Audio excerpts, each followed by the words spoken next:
San Francisco's Mayor Daniel Lurie is proving that common sense still works, or maybe that common sense still exists among Democrats. After pulling his city back from the jaws of, well, financial death and, well, let's call that progressivism.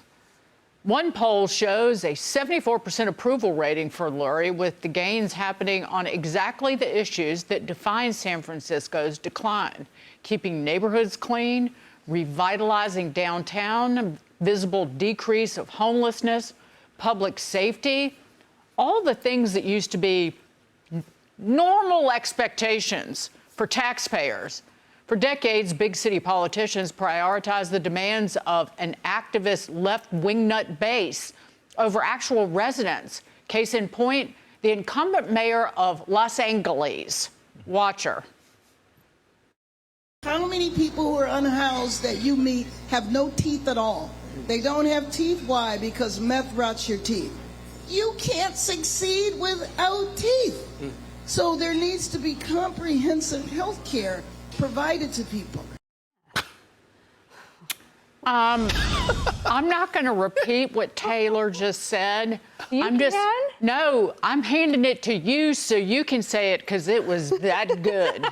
How about just get rid of the meth? Wow. Ding, ding, ding, ding, what a ding. concept. Brilliant. So I'm going to go on. And to credit to you, because you've been talking about Daniel Lurie for weeks now about what he's been doing there. And off to you. So I'm going to go on looks alone. I was in San Francisco, I think it was not last Christmas, the Christmas before.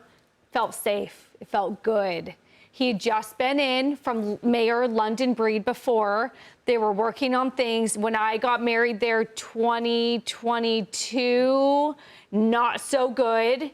And it finally started to get better, 24, 25. So to his credit, what he's doing is working as a centrist. I will also say, because they have a large Asian population there as well, they were getting really ticked about getting rid of the gifted and talented program.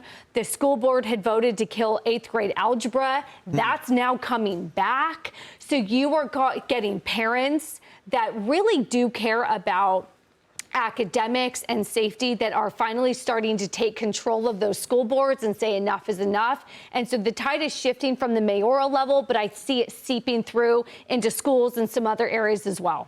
You know, I happen to have a dental appointment today at 4 o'clock. So I'm wondering, how are your teeth? Well, they'll be better after I see the dentist. Succeeding. You have teeth. They're still in there. I guess I'm not a meth head. But I'm going to see if Karen Bass will take care of my dental appointment. Maybe she'll cover that. On San Francisco, I visit there often. And to be candid, I have not seen that much of a difference personally. But I can know, talking to my friends from San Francisco, universally they say Lurie's doing a good job. They're very satisfied. They're very pleased that he's in there and that someone's in control. Compared to London Breed, who was not focused on these basics like keeping the streets clean, sidewalks can't be used as toilets. They were focused on things like renaming high schools so they're not named after politically incorrect people. I think they even wanted to change the name of a school to take the name of Dianne Feinstein off of it. The concern was when she was mayor, she once had a state flag flying outside of City Hall. I think it was a southern state that had the state flag had a piece of the Confederate flag in it. And because of that, you know, I guess she's like a Klanswoman or something. So there's a big effort to strip the name of Dianne Feinstein, late U.S. Senator and former mayor of San Francisco, from this city facility. So they were focused on that sort of PC nonsense while the place was just falling to pieces. And Lurie, I think, is getting back to basics, and that's why he's at 74% approval. I don't know the exact time that it started going downhill, but I had a lot of friends move to San Francisco after we graduated college roughly 25 years ago, and things weren't great. It was kind of on its way.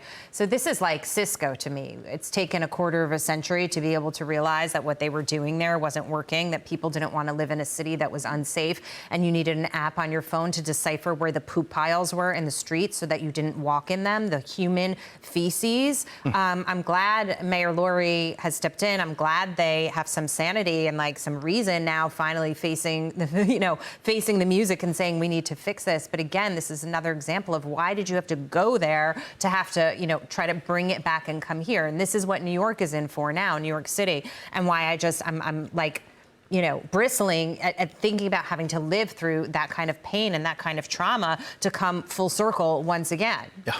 Frisco and Cisco are back. I love it. That's a good one.